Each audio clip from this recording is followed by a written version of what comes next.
And guys, ang ganda ng ano, ang sarap ng pakiramdam kasi malamig. Yan.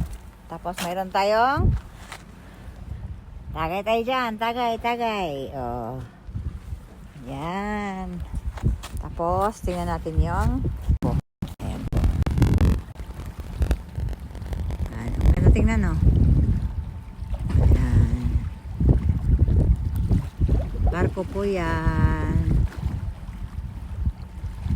Ang sarap ng hangin. Nakakapo, ano? Naman to, pag nagbibideo ako, mayroong mga marating na ano. Inaano talaga ako sa ano, sa yan, sarap ng hangin. Sarap magdala ng duyan sa patulog. Dito lang ako sa ano, sa may CB11. Ayan, ano muna, refresh.